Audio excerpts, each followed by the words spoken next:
What is going on, everyone? Badger here. Be sure to like and sub, and let's get into this. I'd like you to go on a journey with me right now to just let's see what happens when Disney gets their way. Because, as of course you know, they won their little battle with Treon and Nelson Peltz. They kept all of their board seats, now possibly at the expense of ignoring some other battlefronts. That being said, one of the major changes they made a few years ago was that Splash Mountain apparently wasn't diverse enough, and making a change that no one was asking for, par for the course. They decided to redesign it to be Tiana's Bayou Adventure from Princess and the Frog. Well, apparently, much like Galaxy Star Cruiser, this isn't working out very well. And thank you, WDW Pro, for bringing this to us. So let's go. Let's see what's going on with the redesign. Here from that Park Place. Tiana's Bayou Adventure allegedly underwhelms and sparks panic at Disney World, the behind the scenes story.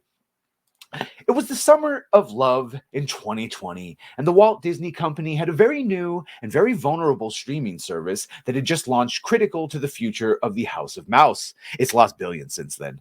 Bob Chapek had been named the CEO of the Walt Disney Company. A pandemic was raging. The parks were closed with no knowledge when they might ever open again. 70% of the company's profit, by the way. And Bob Iger had left the company, but was still in charge in spite of declarations to the public. It was under this setting that the Disney parks made the announcement that they would be changing Splash Mountains to Tiana's Bayou Adventure. Hasty concept art was sent out to the masses, and Disney's most popular attraction was on its way to being transformed. It was seen as a sufficient and manageable sacrifice to make it in order to protect Disney Plus from a potential boycott at a time when companies all over the world were doing what they could to prevent Rachel backlash. But as hasty plan has resulted in significant problems. Very early on, it was determined that the concept art was absolutely unfeasible. The tree and boat on top of Splash Mountain, replacing a tree stump on the iconic structure, were deemed impossible. The structure supports, not to mention sightlines, made the image an utter fantasy. A boat and a log would render the ride's structural integrity untenable, and thus Disney quickly had to reconfigure what the attraction would look like. Imagineers realized that without the ability to put anything on top of the iconic Flume ride, it would leave them in a position where they had to make a mountain look like a bayou. But bayous don't have mountains. It was a task with absolutely no solution. Instead, they simply covered the entire thing with plastic plants and miniature trees, themselves made to look out of perspective next to real trees planted near the attraction that tower all over it. But it was actually worse at Disneyland. Their Imagineers discovered that sight lines would be damaged by even their diminutive cypress trees. And it wasn't just the structure that couldn't be added to in the way originally conceived. Instead, Disneyland even featured the additional problems of a bridge so badly out of code that upgrades to the attraction would need to be delayed significantly. A decision to open Disney World's version a year ahead of Disneyland as a result, plus the inability to get animatronic parts in time, also meant Disney would open Tiana's at the worst possible location first. After all, Splash Mountain's story takes place in southern Georgia, only a 4-hour drive from Orlando. Sentiment for Tiana's Bayou Adventure could not be lower in a very red sunshine state adjacent to the very setting for Splash Mountain story. Internally, this very poor situation was pushed away with a Disney nice C-suite spin. Executives comforted one another and prepared to allay fears with Disney World management by telling them that Tiana's Bayou Adventure would be just like when Disneyland changed their Tower of Terror into a Guardians of the Galaxy ride. But many weren't buying it. California Adventure's Tower of Terror has always been a bargain bin version of Tower of Terror. Say that fucking 20 times fast. That audiences rejected. Changing it was a positive because Californians resented having half the ride that existed in Hollywood studios in Orlando. But Splash Mountain was no discount attraction. Splash Mountain was the most popular ride in all of Disney World. And at Disneyland, it is my favorite ride. I know everyone likes Space Mountain. I like Splash Mountain, probably because I made out with a couple people throughout the. Anyway, it's a great ride. It's a great ride for private time for people. Still, the narrative was pressed, and even the design philosophy made its way into the attraction under the direction of Walt Disney Imagineering diversity and inclusion guru Carmen Smith. Jesus. The decision was made to strip away any tension or fearful moments from the new ride. Instead of a briar patch and ominous vultures, the new attraction would have a remixed Dig a Little Deeper playing all the way up the lift hill.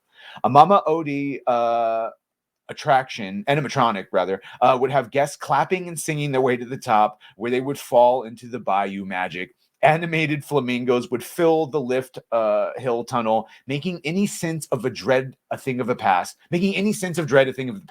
Changing Splash Mountain into a ride aimed at little girls meant they needed to remove anything that might be perceived as fearful. Yes, because Disney and Star Wars and Marvel and now everything they own and wasn't already girly enough, they needed to make it even more so. So just nothing for boys whatsoever.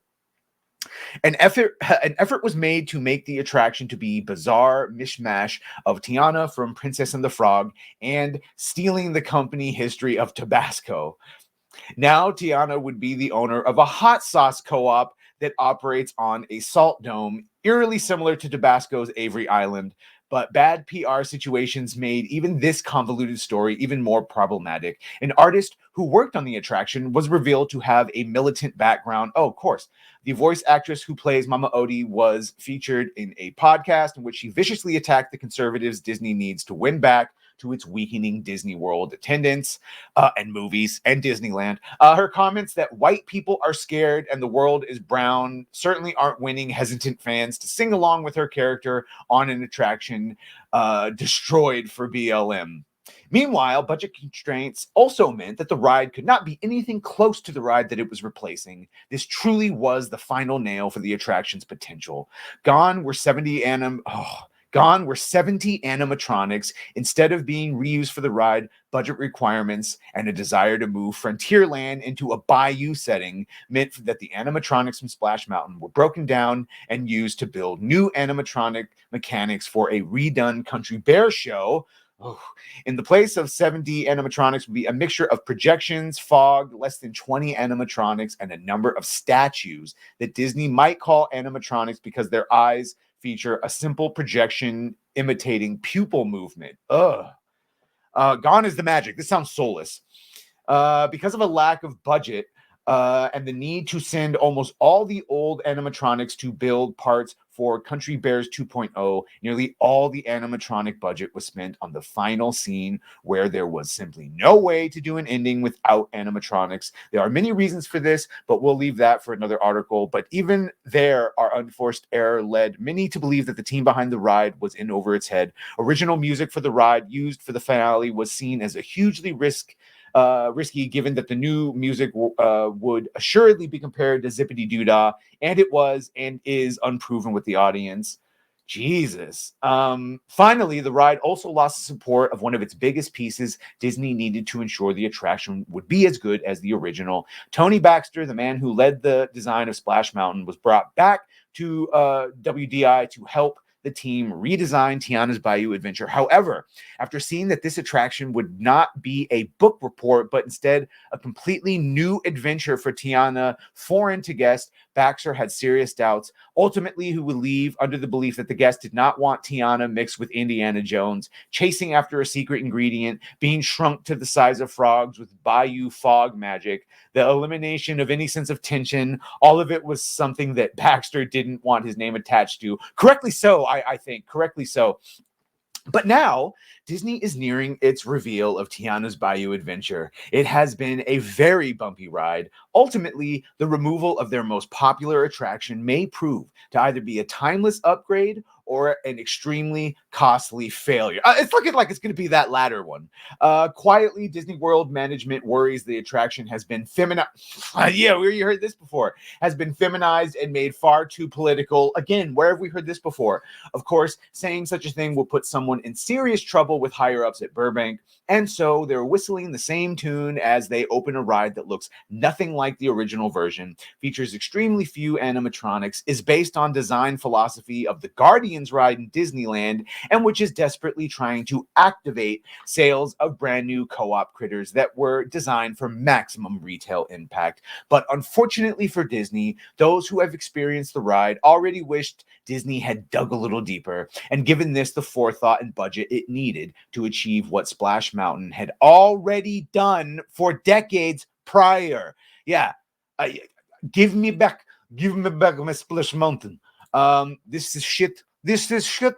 I don't know. Let me know what you think of this. Are you gonna miss Splash Mountain? Are you so excited for Tiana's Bayou Adventure? I don't know. I'm not, and I wager to guess that most people here aren't that excited for anything Disney these days. So yeah, this to me sounds par for the course. Just add a little bit more money on top of the billions that you've lost with Disney Plus and your movies and yeah, it's all bad. Anyway, let me know what you think of this. Make sure to like, share, and sub if you have done that. Thank you. If you're gonna do that, thank you. Well, bye.